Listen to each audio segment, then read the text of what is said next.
I am a child of hiraeth, of equinoxes, of things that no longer are, and no longer will be.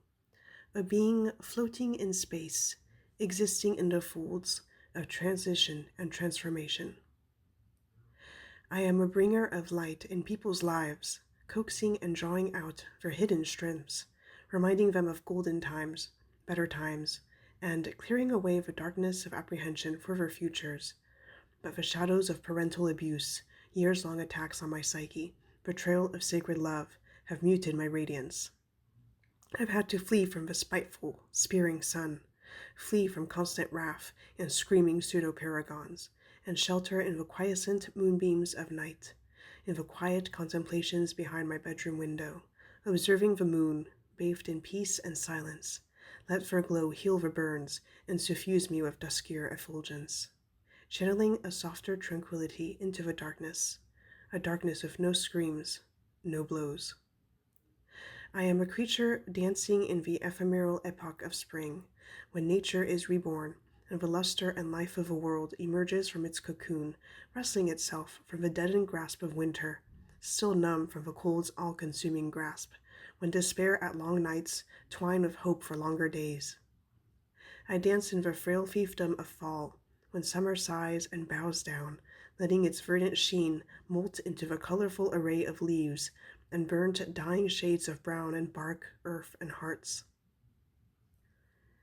A cool twinge peaks the air, spirits adjusting for harder months, less sun, less outright joy, when hope for better days twine with longer nights. I feel at home in those seasons, in their in-between natures. After a lifetime of having to mask the obvious emotions known to mankind, I have learned to mute them. And I live in the sacred, discrete spaces in my mind, cathedral-like trees of imposing green and vitality, shivering with the emotions I let loose to them and only them. Emotions lived in earnest in my imagination, playing out on my face, so softly as shadows, diluted manifestations of sadness, anger, happiness, fear, disgust, surprise, expressed as neutral, quiet conversations when I do speak.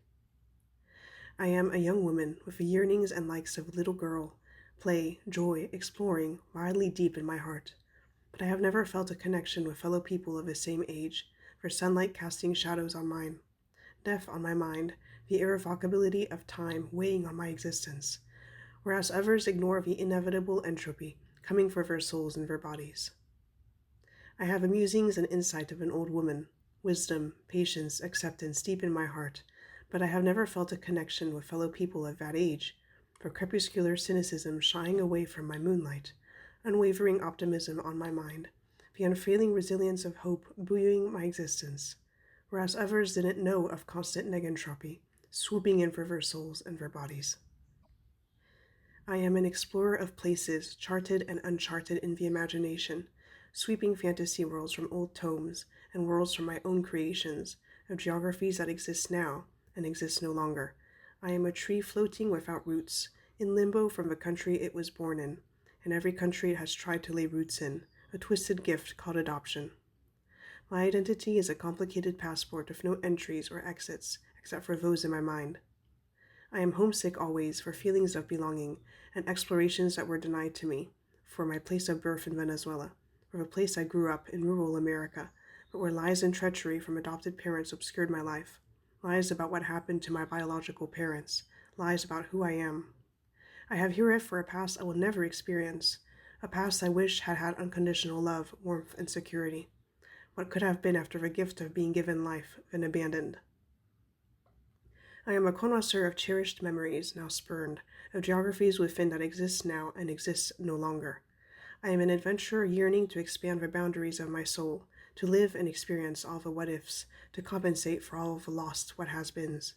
Every land, every city, every landmark is an achievement to hold on to, a new memory to create, a new place to fold a part of me into something else, something new and glorious, exotic and beautiful, shedding identities on and off for globe-trotting, until those memories become lost in the ever-expanding universe of my psyche, floating as little stars in the bottomless mantle of my journey, taking hold in the wide emptiness of a cosmos, creating a network of tremulous roots, creating at last a foundation of iron starlight, woven with the ever-fluid force of transformation and decay of creation. I am in a never-ending flux between change and metamorphosis, into someone fluid and peaceful, a water spirit free from my anxieties, my darknesses, and into someone dynamic and assertive, a spirit of fire, liberated from my passivity, my triggers, twined and betwixt all the eras of my life.